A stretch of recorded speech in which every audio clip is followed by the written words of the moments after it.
जब भी जीवन में अलग अलग तरीके के प्रसंग आते हैं, उस समय नमस्कार महामंत्र का कैसा उपयोग करना है। जिस समय मन आशंकाओं से घिर जाए, जिस समय ऐसा लगे कि कुछ अलग तरीके से होने वाला है, जिस समय लगे कि कुछ प्रॉब्लम क्रिएट होने वाला है, अनचाही परिस्थितियां जब सामने से आने लग जाए, उस समय एक श्वास में 7 बार नौकार मंत्र बोलना है। एक श्वास में 7 बार। ऐसे 7 श्वास में 49 नौकार मंत्र पूरे करने हैं। एक श्वास में 7 बार। बीच में श्वास रोकना नहीं, एक ही श्वास गहरा लेना और उस श्वास में 7 बार नौकार मंत्र बोलना, मन में नहीं। कई बार ऐसा होता है कि अच्छा होने वाला अच्छा होते चले जाता है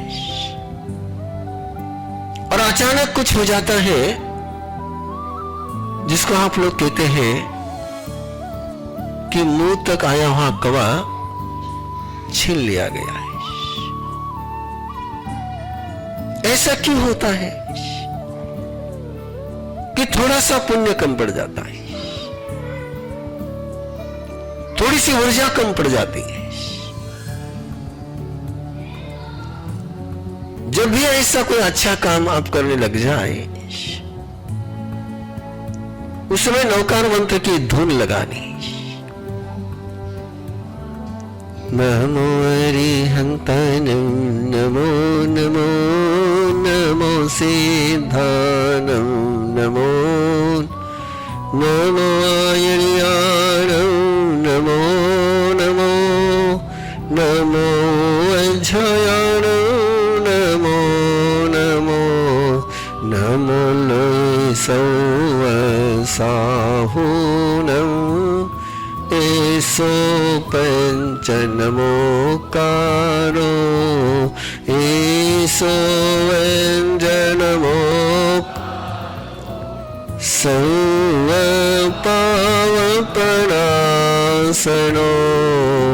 मंगलानं च सर्वेषु पढ़वं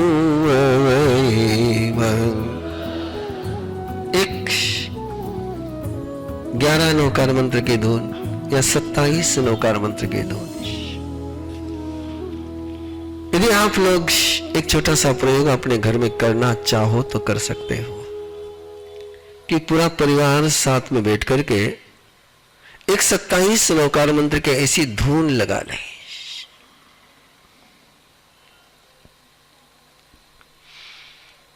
इतना सा एक प्रयोग यदि आप अपने परिवार में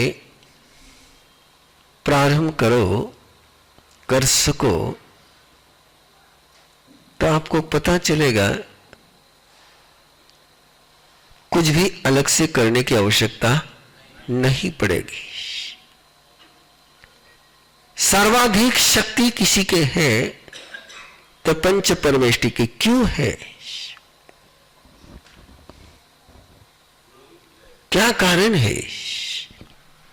कैसी शक्ति इसकी? आपको ये पता है, किसी घर का कोई व्यक्ति, प्रमुख व्यक्ति हो, घर का मालिक हो, यदि उसका आयुष्य पूर्ण हो जाता है तो अपना पुण्य और पाप वो साथ में लेकर के जाता है। लेकिन उसने जो कमाई हुई संपत्ति है, उसे बनाया हुआ जो मकान है, वो साथ में नहीं ले जा सकता है। 4 गति में भ्रमण करने वाली चेतना अपना पुण्य और पाप साथ में लेकर के जाती है, लेकिन प्रॉपर्टी साथ में लेकर नहीं जाती है। वैसे ही जो आत्मा मोक्ष में जाती है, जो साधु भगवंत मोक्ष में पधारे, जो उपाध्याय भगवंत, जो आचार्य भगवंत मोक्ष में पधारे, जो सिद्धात्माएं बनी, जो तीर्थंकर मोक्ष में पधारे। जैसे चार गति में भ्रमण करने वाला जीव प्रॉपर्टी साथ में नहीं ले जा सकता है, वैसे मोक्ष में जाने वाला जीव अपना पुण्य साथ में नहीं ले जा सकता है। और इस विश्व में सर्वाधिक पुण्य होता है तीर्थंकर परमात्मा का है। वो जो उनका पुण्य कार्बन शरीर है, वो जो उनका तेजस शरीर है, जैसे औदारिक शरीर यहां छूटता है, वैसे उनका पुण्य कार्बन शरीर और पुण्य तेजस शरीर भी यही होता है। वो मोक्ष में नहीं जाता है। और जिस समय आप श्रद्धा के साथ, भक्ति के साथ, एक टेक्निक के साथ नमस्कार महामंत्र का उच्चारण करते, स्मरण करते हैं, तो वो जो उनके पुण्य कर्म के परमाणु है, वो जो उनके पुण्य तेजस शरीर के परमाणु है, उनका आश्रय होता है, उनका ग्रहण होता है, और उससे जो नहीं सोच सकते वो काम हो जाता है। तीर्थंकर परमात्मा या सिद्ध परमात्मा धरती पर नहीं आते, लेकिन उनका जो पुण्य है वो साथ में लेकर के नहीं गए हैं। उस पुण्य को ग्रहण करने की प्रक्रिया है नवकार मंत्र का जाप। बहुत लोगों के मन में धारणा है कि आपने तो तीर्थंकर परमात्मा मोक्ष में पधार गए, सिद्ध परमात्मा मोक्ष में पधार गए, उनकी भक्ति कितनी ही करेंगे तो वो क्या करने वाले अपने लिए? अपने लिए तो यही भीरू, भवानी, देवी, देवता, घंटाकर्ण, मणिभद्र, यही अपने काम में आएंगे। बंधुओं, आचार्य मानतों को बेड़ियों से जकड़ा गया है।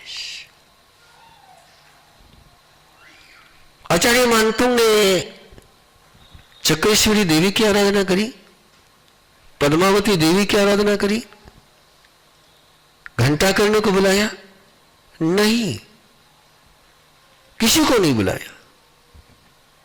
उन्होंने किसकी भक्ति शुरू करी? भगवान ऋषभदेव की।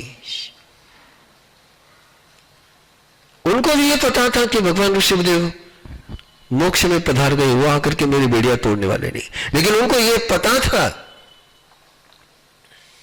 कि भले ऋषभदेव परमात्मा की आत्मा मोक्ष में पधार गई है, लेकिन उनका जो पुण्य शरीर है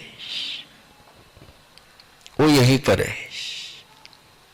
और उस पुण्य शरीर के परमाणुओं को ग्रहण करने के लिए जब उन्होंने परमात्मा की भक्ति शुरू करी, तो ये आप सभी को पता है, कोई भी भक्तामर में जिक्र नहीं जाता है कि किसी देवी ने आकर के बेड़ियां तोड़ी, किसी देवता ने आकर के बेड़ियां तोड़ी।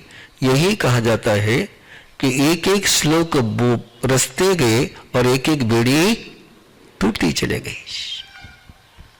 ये उसके पीछे का साइंस है। और ये साइंस यदि आपको जैनिज्म का समझ में आ गया तो जिंदगी की आपकी भटकन समाप्त हो जाएगी। चाहिए क्या है? जीवन में समस्या आती पाप के कारण से, और जीवन में समाधान होता है पुण्य के कारण से। जब पुण्य कम पड़ता है तो समस्या आती है, और पुण्य पूरा हो जाए तो समाधान हो जाता है। चार गति में भ्रमण करने वाला जीव, चाहे देवगति के देवता हो, वे अपना पुण्य किसी को देने वाले नहीं है। पुण्य का दान कोई कर चुका है तो केवल मोक्ष में जाने वाले जीव ही कर चुके हैं। और ऐसे अनंत तीर्थंकर हुए। इस समय भी 20 तीर्थंकर विद्यमान है, जिनको हम कहते हैं कि लोगस्य उज्जय गरे जिनका प्रकाश पूरे विश्व में है। उस प्रकाश को ग्रहण करना, इसको कहते मंत्र साधना, इसको कहते जप साधना। उसकी कुछ टेक्निक आपके सामने रखी गई है। 2 टेक्निक आपके पास पहुंची हुई है कि जिस समय अनिष्ट का निवारण करना हो तो एक श्वास में 7 बार, ऐसे 7 श्वासोच्छ्वास। जिसमें अच्छा काम शुरू कर रहे हैं उस समय धून लगाने नवकार मंत्र की, और जिस समय ब्लड प्रेशर बढ़ रहा है, जिस समय माथा बहुत घूम रहा है, मेंटली बहुत डिस्टर्ब हो, अंदर से बिल्कुल लावा ज्वालामुखी फटने के तैयार है, ऐसे समय में नवकार मंत्र एक श्वास में एक पद है। कितना? एक श्वास में एक पद है।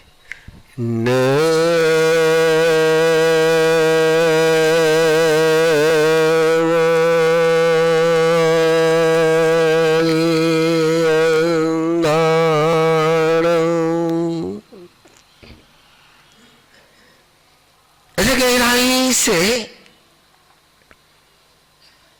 एक साथ नवकार मंत्र का उच्चारण आपने कर लिया है, उसके बाद ब्लड प्रेशर चेक कर लेना है।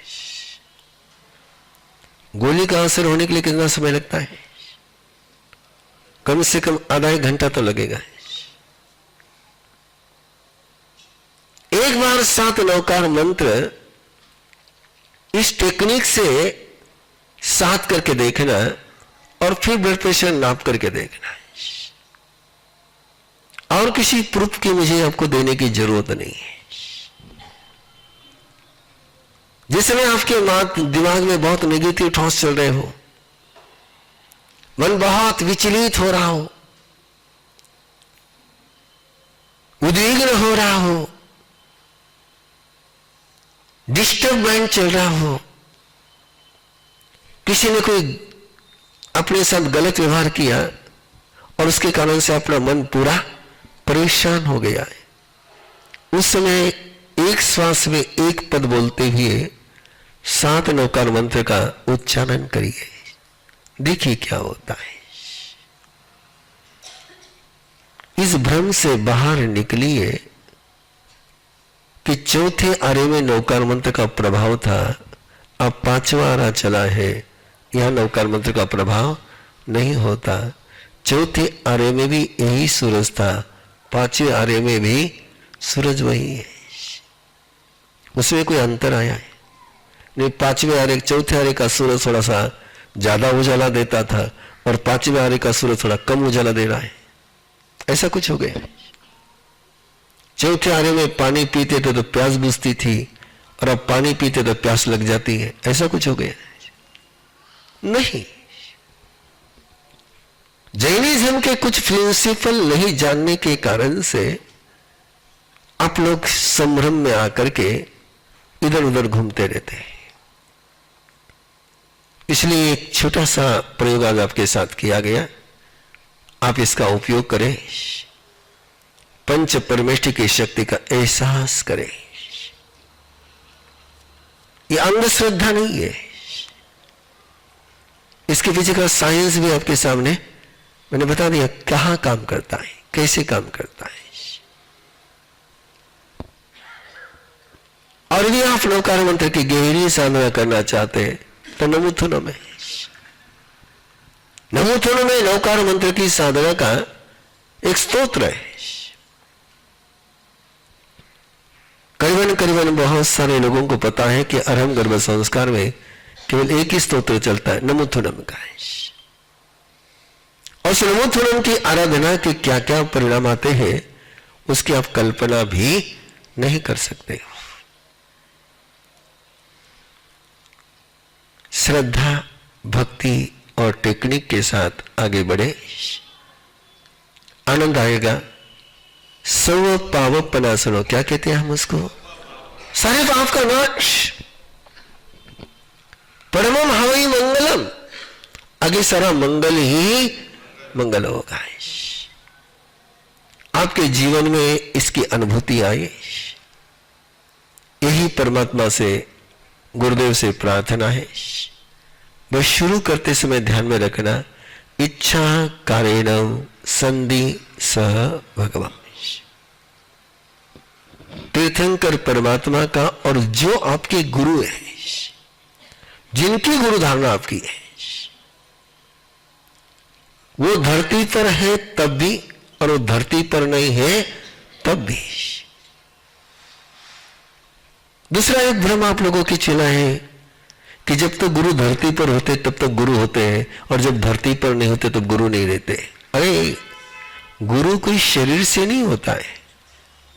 गुरु किससे है? आत्मा से। और आत्मा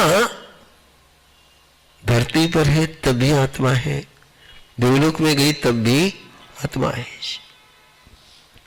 जैसे माँ बाप जिंदा हो तो भी वही माँ बाप है, और माँ बाप जिंदा नहीं हो तो दूसरे माँ बाप। शायद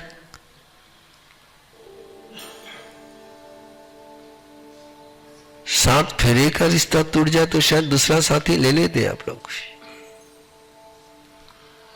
लेकिन माँ बाप का रिश्ता टूटने के बाद दूसरे माँ बाप करते हैं, ऐसा मैंने कहीं सुना नहीं है।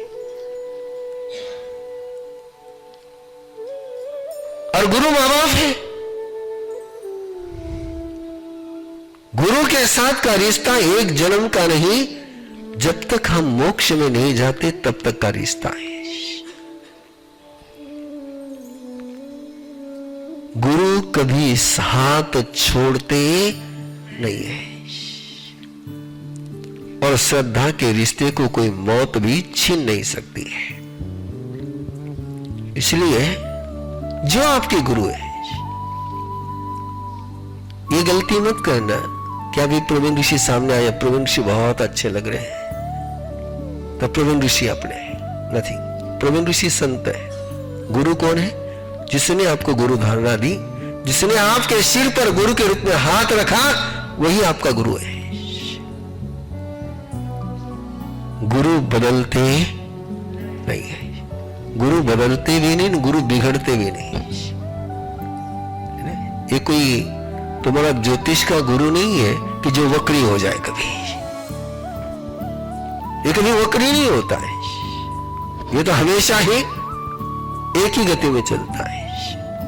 इसलिए कभी गुरु का ध्यान करना है। किसका ध्यान करना है? तीर्थंकर परमात्मा का ध्यान करना, गुरु का ध्यान करना, उनकी आज्ञा लेकर के ही काम शुरू करना है। बिना उनकी आज्ञा का करने का गुनाह जिंदगी में कभी नहीं करना है। और जब हो जाए तो एक वाक्य कभी नहीं बोलना है कि मैंने जाप किया मेरा काम हो गया है। क्या बोलते आप? ऐसा ही बोलते होंगे, मैंने ये किया और हो गया। अरे सयाने, तेरे करने से नहीं हुआ, उनकी कृपा से हुआ है। किससे हुआ? उपास मैंने किया इसलिए नहीं हुआ है। देव गुरु पसाए, उनके प्रसाद को मत भूलो, उनकी कृपा को मत भूलो। इसलिए जाप किया, मनोरथ पूरा हो गया तो धन्यवाद अपने जाप को कि उनकी कृपा को। ये ध्यान में रखना है। जब भी जाप शुरू करना है, इच्छा कारणम संधि स भगवान, जब भी जाप पूरा हो जाए, देव गुरु पसाए। क्या बोलोगे? देव गुरु पसाए, देव गुरु की कृपा से हुआ। इतने दो सूत्र याद रखना, बाकी देव गुरु की कृपा से आनंद मंगल है।